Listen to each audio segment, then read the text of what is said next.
Let's take a look at Lines over Oleo by Sonny Rollins. We're going to really delve into some ideas for constructing melodic lines based on the bebop style.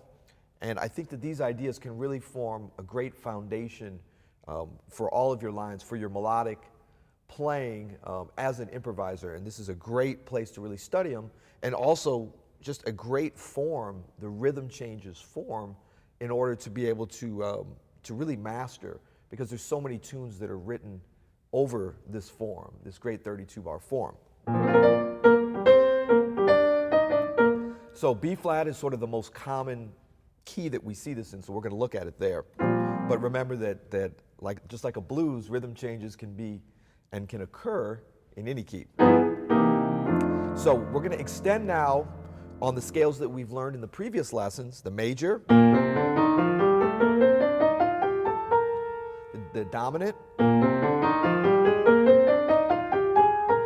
Dorian,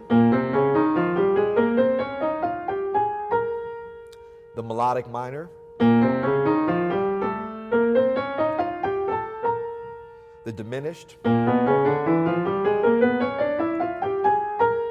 Now we're going to move to the bebop scale. So just like we learned all these other scales, we want to think about it in relation to the major scale. So here is the first of our two bebop scales. This is the major bebop scale.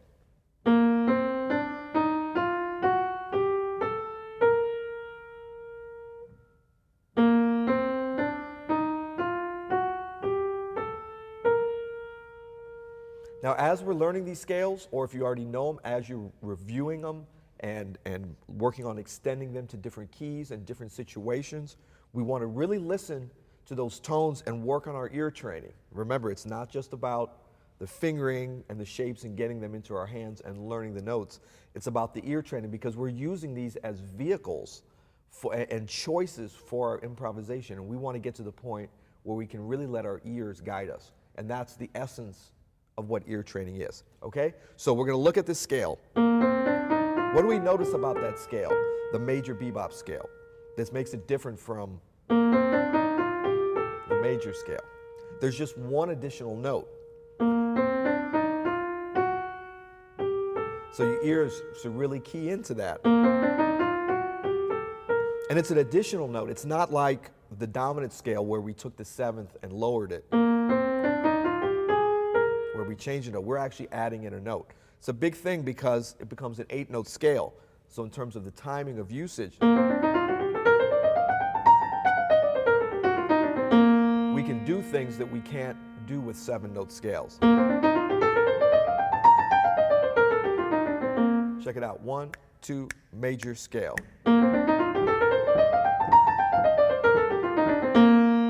Check it out now with the bebop, the major bebop scale. 1, 2, 1, 2, 3, 4.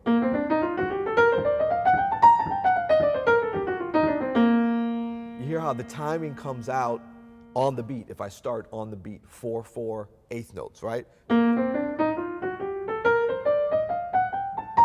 with the major scale, it starts to get offset, okay? Doesn't mean you can't use the major scale. It's just that this is a unique thing for octatonic 8-note scales, just like the diminished half whole.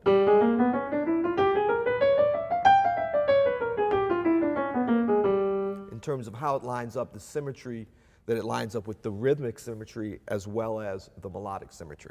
Anyway, we'll get into that a little bit later. So, major bebop scale. Because we're adding that note in, makes it an 8-note scale, and also, what do we notice here? Chromaticism, okay? Now we saw that with the blues scale as well. Chromaticism occurs whenever you have consecutive half steps in a row. Chromatic scale, blues scale, a little bit of that chromatic scale, and now the major bebop scale, a little bit of that chromaticism. Okay, so usage on Oleo, on rhythm changes. Anytime you get to a major chord, we can use the major bebop scale. Because what ends up happening, that becomes like a passing note, that added in raised fifth or flatted sixth.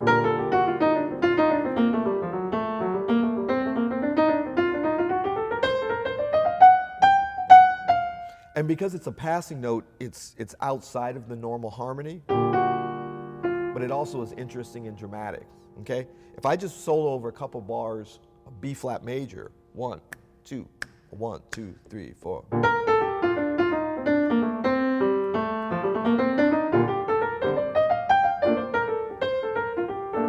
That's just with major scale. Now I'm going to do the same thing and use the major bebop scale. 1, 2, 1, 2, 3, 4.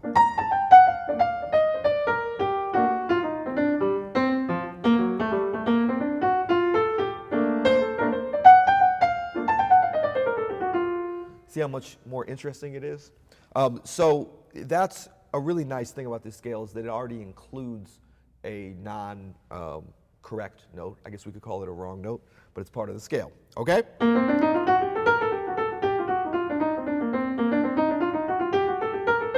So all the different things that we practice in terms of our regular scales can be really interesting to practice and to set up as patterns on these bebop scales. In thirds, diatonic, but things get a little funny because major third, minor third, minor third, minor third.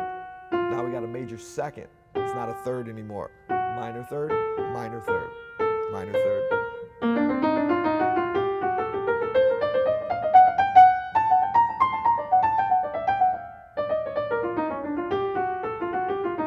But it's really just about skipping notes and setting up patterns. So that can also be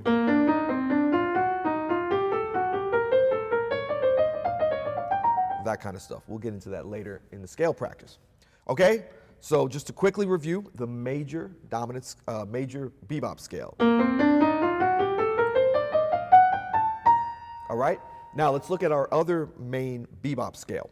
Now, by the way, if you didn't know this scale already, or what it was called, don't feel bad, because I actually didn't learn it until about 3 days ago.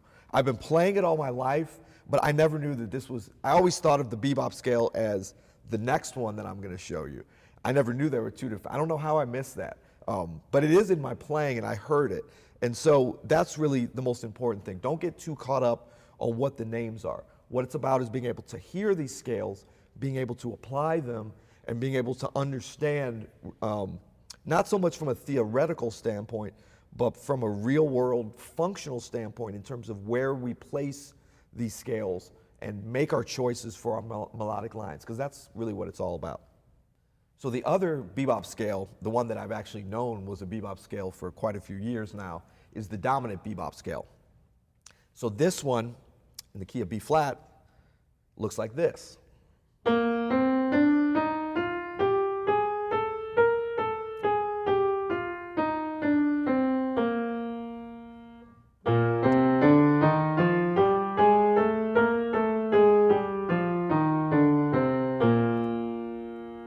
So I said it looks like this. I should have said it sounds like this. We do want to think about these scales in terms of how they appear on the keyboard. I think that's important, but how they sound is the most important, okay? You know, in general, how we learn new things, be it a scale or a pattern or a voicing at the piano, is through how it sounds, through how it feels in our hands, and how it looks on the keyboard. And we all learn and process things in a little bit different ways, so it's okay if you tend towards one side over the other. But certainly, as much as you can, we can all really have it as a goal to try to focus in on how these scales sound. So sometimes the easiest way to do that, if you're more visual or tactile, is just to close your eyes as you're playing this scale.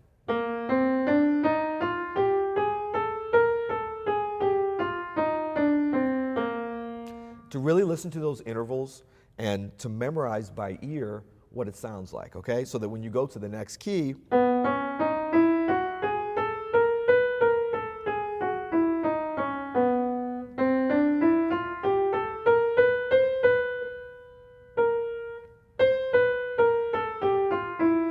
so when I came down, I was kind of having trouble hearing. As you're learning it, you want to be able to start to hear the notes before you play them. That's really what ear training, the kind that we need to be able to successfully play jazz, that's the kind of ear training we need to work on.